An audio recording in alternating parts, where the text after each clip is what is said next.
കൃഷ്ണൻ. ഒപ്പം മറ്റൊരു പ്രധാനപ്പെട്ട വാർത്തയിലേക്കും പോകേണ്ടതുണ്ട്. കേന്ദ്ര ആഭ്യന്തരമന്ത്രി അമിത്ഷാ ജമ്മുവിൽ അമിത്ഷായുടെ അധ്യക്ഷതയിൽ സുരക്ഷാ അവലോകന യോഗം ചേരും.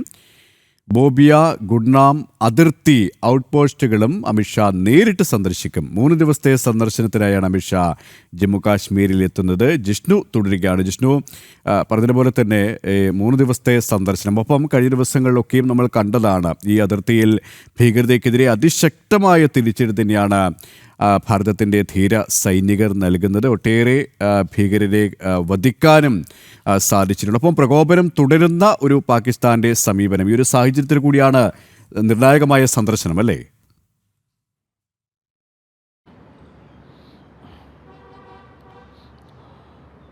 KP, ഓപ്പറേഷൻ സിന്ദൂറിന് ഏതെങ്കിലും തരത്തിൽ ഭാരതത്തിനകത്ത് ഭീകരാക്രമണം, പ്രത്യേകിച്ച് ജമ്മു കാശ്മീരിനകത്ത് പ്രശ്നങ്ങൾ സൃഷ്ടിക്കാൻ സാധിക്കുമോ എന്നുള്ള വലിയ ഗൂഢാലോചന പാകിസ്ഥാൻ ഭീകര സംഘടനകൾ, ലഷ്കർ-ഇ-തൊയ്ബയും ജെയ്ഷെ മുഹമ്മദും ഉൾപ്പെടെയുള്ള ഭീകര സംഘടനകളും പാക് ചാരസംഘടനയായിട്ടുള്ള ISIയും തുടർച്ചയായി നടത്തുകയാണ്. അത്തരം റിപ്പോർട്ടുകൾ ഇൻ്റലിജൻസ് വിഭാഗം നൽകുകയും അതിനെതിരെ അതിശക്തമായിട്ടുള്ള പ്രതിരോധം സൈന്യം തീർക്കുകയും ചെയ്യുന്നുണ്ട്.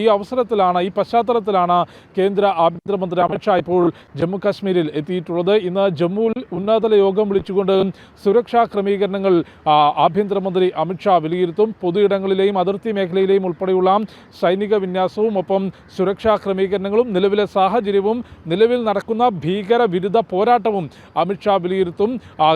ജമ്മു കാശ്മീർ ലഫ്റ്റനന്റ് ഗവർണർ മനോജ് സിൻഹ കൂടാതെ ഉന്നത ഉദ്യോഗസ്ഥരെല്ലാം തന്നെ യോഗത്തിൽ പങ്കെടുക്കും. കൂടാതെ ബോബിയ, ഗുഡ്നാം അതിർത്തി ചെക്ക് പോസ്റ്റുകൾ അമിത്ഷാ നേരിട്ട് സന്ദർശിക്കും എന്നുള്ളതാണ് നിലവിൽ ആഭ്യന്തര മന്ത്രാലയം നൽകിയിട്ടുള്ള റിപ്പോർട്ട്. അതിർത്തി മേഖലകളിലെ സുരക്ഷാ ക്രമീകരണങ്ങൾ ആഭ്യന്തരമന്ത്രിയും നേരിട്ട് വിലയിരുത്തും.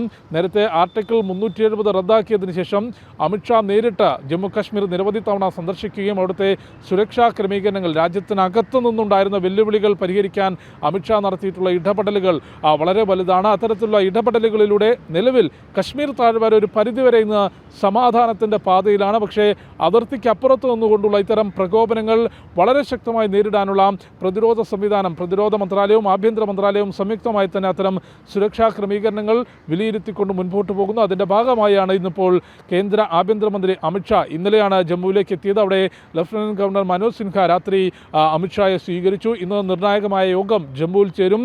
അതിർത്തി ചെക്ക് പോസ്റ്റുകളിൽ ആഭ്യന്തരമന്ത്രി നേരിട്ട് സന്ദർശിക്കും. KP. ശരി, ഡൽഹിയിൽ നിന്നും ജിഷ്ണു കൃഷ്ണനാണ് വിവരങ്ങൾ നൽകിയത്.